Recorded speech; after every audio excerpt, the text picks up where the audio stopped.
ইচ্ছা করে যে সালাউদ্দিন সাহেব আজকে কোনো কথা হলে আমাদেরকে আইন দেখায়। সেই সালাউদ্দিন সাহেব জুলাই গণঅভ্যুত্থানের সময় তো ভারতে ছিলেন।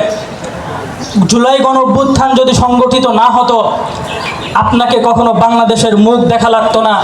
অথচ গণঅভ্যুত্থানে এত এত শহীদদের বিনিময়ে আপনি যেই বাংলাদেশে আসার হিম্মত করেছেন, আসতে পেরেছেন, ক্ষমতার মসনদে বসেছেন, সেই গণঅভ্যুত্থানের আহত এবং শহীদদের সাথে গাদ্দারি শুরু করে দিয়েছেন।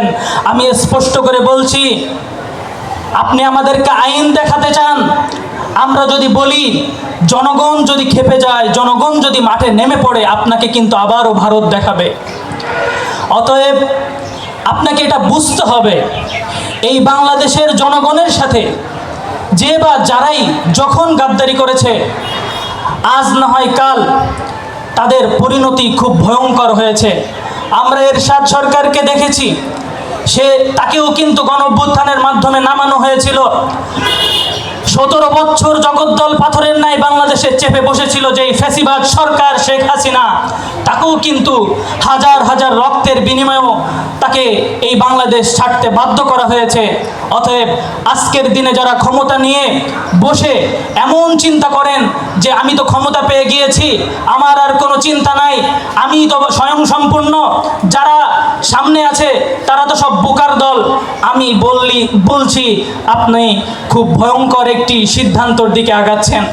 অতএব এই গণ অভ্যুত্থানে কওমি মাদ্রাসা শিক্ষার্থী, আলিয়া মাদ্রাসা শিক্ষার্থী যেভাবে মাঠে নেমেছিল, এই ভার্সিটির ছাত্রদের সাথে যেভাবে কাঁধে কাঁধ মিলিয়ে আন্দোলন সংগ্রাম করেছিল, আমি বলছি ভবিষ্যতেও আমরা এই বাংলাদেশের জন্য, বাংলাদেশের সার্বভৌমত্বের জন্য আবারও মাঠে নামতে রাজি আছি। কিন্তু এবার আমরা হুঁশিয়ার হয়ে গিয়েছি, কেননা এই গণঅভ্যুত্থানের পরে যখন ক্ষমতার প্রশ্ন আসে তখন সবাই দেখি এই মাদ্রাসার টুপিওয়ালা, জুব্বাওয়ালা এই সমস্ত ছাত্রদের সাথে কেমন জানি একটা ঘৃণার সাথে মাইনাস মাইনাস পলিটিক্স খেলেন।